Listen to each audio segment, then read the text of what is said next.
Bonjour à toutes et à tous, on se retrouve aujourd'hui pour une nouvelle. Bonjour à toutes et à tous, on se retrouve aujourd'hui pour une nouvelle vidéo. Comment étudier le signe d'un polynôme du second degré? Alors tout d'abord, il convient de définir ce qu'est un polynôme du second degré. C'est une fonction définie sur l'ensemble des réels qui s'écrit sous la forme ax carré plus bx plus c.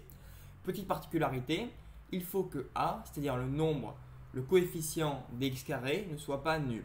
Attention, vous pouvez avoir b et c ou l'un ou l'autre qui soit nul. Par contre, vous ne pouvez pas avoir a qui est nul. Sinon, ce n'est pas un polynôme du second degré. Alors tout d'abord, il va falloir calculer le discriminant. Autrement dit, commencer une étape pour résoudre l'équation ax carré plus bx plus c. Au passage, on met un espace ici avant le b. Alors qu'est-ce que c'est le discriminant? Derrière ce nombre barbare, c'est un calcul très simple. En fait, c'est b au carré moins 4ac. C'est-à-dire que vous prenez le coefficient qui est devant les x, simple, vous le mettez au carré et vous faites la soustraction avec 4 fois a, donc le coefficient des x carré, qui n'est jamais nul, et c. Donc c, il n'y a pas de x après, c'est simplement une constante.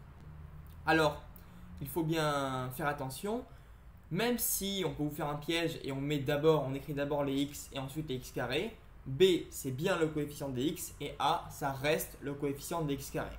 Donc l'écriture du polynôme, vu que l'addition étant commutative, que ce soit b de x plus ax carré plus c a peu d'importance, on respecte bien, on associe bien les lettres avec ce qu'elles représentent, à savoir a le coefficient des x carré, b le coefficient des x et c la constante où il n'y a pas de x après.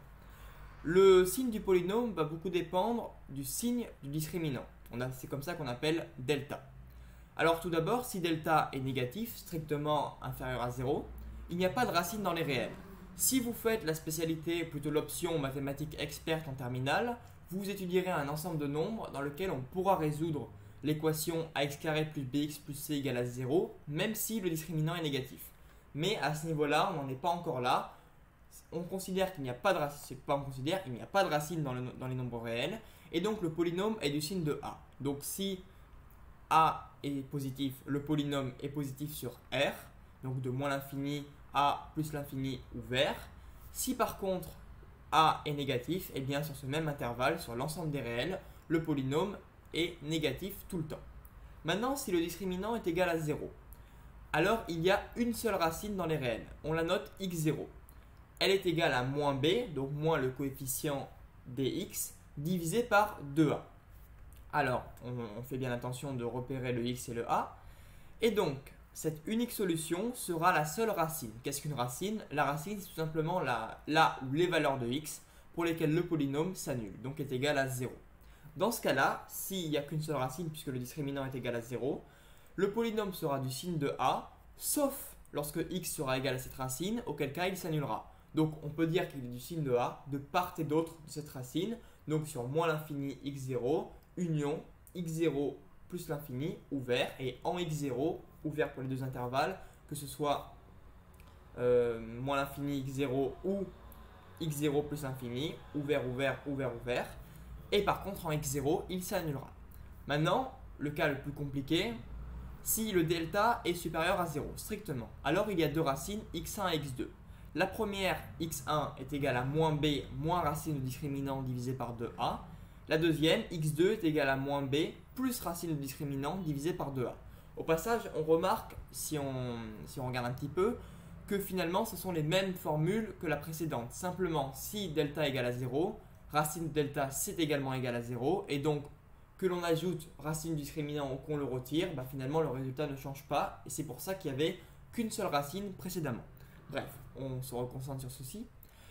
Dans ce cas, s'il y a deux racines, le polynôme est du signe de a à l'extérieur des racines, donc lorsque x est inférieur à x1 ou x est supérieur à x2, autrement dit, si x appartient à l'intervalle ouvert moins l'infini x1 ouvert, union ouvert x2 plus l'infini ouvert.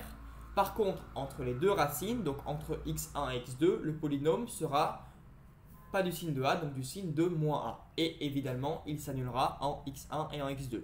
Bien, j'espère que cette vidéo vous aura plu. Elle était assez courte, mais j'espère qu'elle aura été assez précise pour vous permettre de résoudre vos problèmes en mathématiques. Ça se voit en première, il me semble, le signe d'un polynôme du second degré, et c'est exigible pour le bac.